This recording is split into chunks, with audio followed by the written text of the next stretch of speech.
Greetings, this is August 3rd, 2022, and I would like to express a deep appreciation for all the subscribers to this channel. The people of British Columbia are as diverse as the wildlife and geography of this province, and I believe that's what makes this one of the best places to live on the planet. There have been some fires. We've had a really good spring as far as humidity goes. There have been some outbreaks with recent lightning that's passed through the province, especially in the Cariboo, the central interior, and into the southeast portion of the province. That lightning has moved on, but we have another weather system moving in, and that may bring some more moisture, which is good news. One of the strategies on this channel is to use the online data and find out where is the fire, which way is the wind blowing, what is the vegetation and terrain between me and the fire line, and what are the ground reports, what are the official sources saying, what visuals do we have from the ground, and where are my access routes?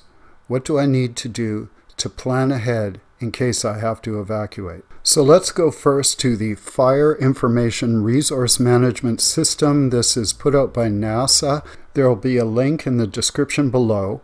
What I like to do is go to the right-hand side menu bar, scroll right to the bottom, and adjust it to a gray screen.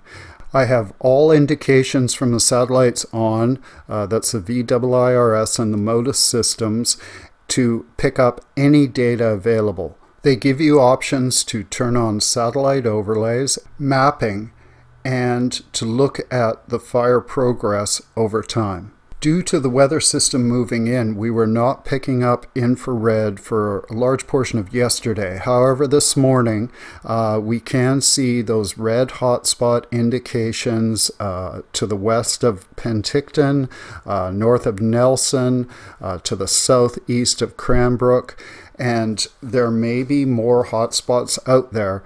We're just not seeing them due to the cloud cover and smoke and haze that may be in the area. That's why I sign up for alerts on the firm's system. If you go to the left-hand side menu bar, scroll down, there are fire alerts. You can sign up. Choose a location of prominence near your area. For example, I've chosen Chasm Park, and I'm sent email alerts with new hotspots that are generated within about a 50-kilometer radius, so it gives me fairly good coverage. Another valuable resource is the Canadian Wildland Fire Information System. This is an interactive map with a drop-down menu in the top right-hand corner of the map. Make sure you adjust for today's date.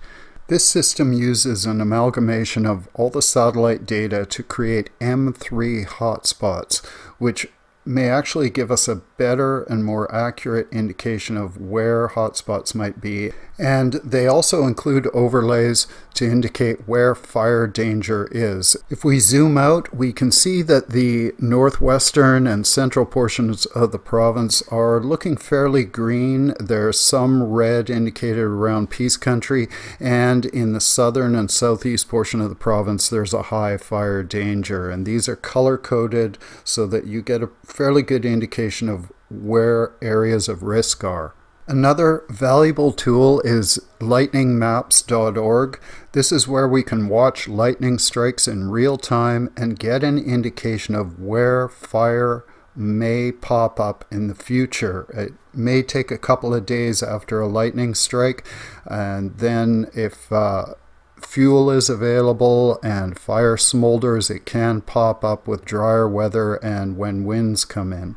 Just a few days ago, over 250,000 lightning strikes across North America. We can see swaths of electricity moving eastward. However, today, those lightning strikes have moved down into the Midwestern United States, and we're looking fairly clear. However, with a change in the weather, there may be thunderstorms, there may be new strikes, so the lightning monitor is a good resource to have in your bookmarks. Another must-have is the BC Wildfire Service mapping system. This shows where fires are located, the status of the fire, and you can get ground reports to find out what is being done and what behavior they're anticipating from the fire. Orange diamonds mean new fires. Red circles mean out of control. Yellow circles mean being held. Green circles mean under control, and there are also fires of note indicated where you can click on the icon, get more information, and you can find out what fire crews are doing in your area. The links for all these resources are in the description below, and this enables us to see where the fire is and get those valuable ground reports. One of the resources which we rely on this channel is windy.com. Windy takes multiple weather station data, puts it together, and gives you a fairly accurate representation of what is happening on the ground right now and what are the forecasts. And as we can see, there's cloud cover over the central portion of the province that's bringing in potential rain, and we can look ahead 5 days and anticipate what wind behavior and moisture levels will be. For the Cariboo, we're looking at lots of rain starting today. Around 5 p.m. is when peak gusts occur. However, in the southern portion of the province to the west of Penticton, they're also looking at wind gusts up to 30 kilometers an hour. However, they're not going to get the moisture. Those wind gusts will be coming from the west. So if you're east of the fire perimeter, anticipate a change in fire behavior. It could approach your area, and you could also be looking at smoke or obscured visibility. This is where it's important to understand what is the vegetation and terrain between you and that fire line. Fire behavior tends to move quicker on grassy, flat plains. It slows down a bit in the mountains, but it can get locked down into gullies and crevasses where it can smolder and pop up again later. We have had a fairly moist early start to this summer. However, it is drying out in the southern portion of the province, so we want to be aware of how tinder dry the situation can be. That's where the Canadian Wildland Fire Information System can help determine if the humidity level has dropped. And this brings us to a crucial part of our strategy. What are my access routes? How am I going to get out of an area? Are the roads blocked?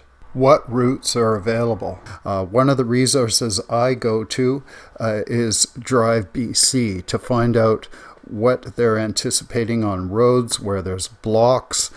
And if we look at the region to the west of Penticton, we can see Highway 3A does have some warnings. Looks like wildlife may be on the road. We can also click on the highway cams and get a look at what is happening visually. Is there smoke or haze in the area? Often I will click on a camera and replay the day to see what happened at different times. For example, at 5 p.m. when there's peak wind gusts. And here we can see there was crews on the highway. They may have been blocking traffic at that point.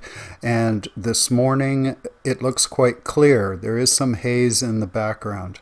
So this is another valuable resource to find out what's happening on the ground and where your access routes are. Thank you so much for watching this, and I hope this provides you with some resources and links to get the information you need to make informed decisions.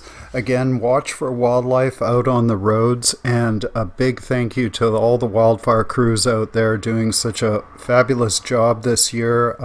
We have not seen the amount of fire behavior that we've seen in past years. And a special shout out to Cindy and her Facebook group who really prompted this video. Thank you so much for watching, and keep your nose to the breeze.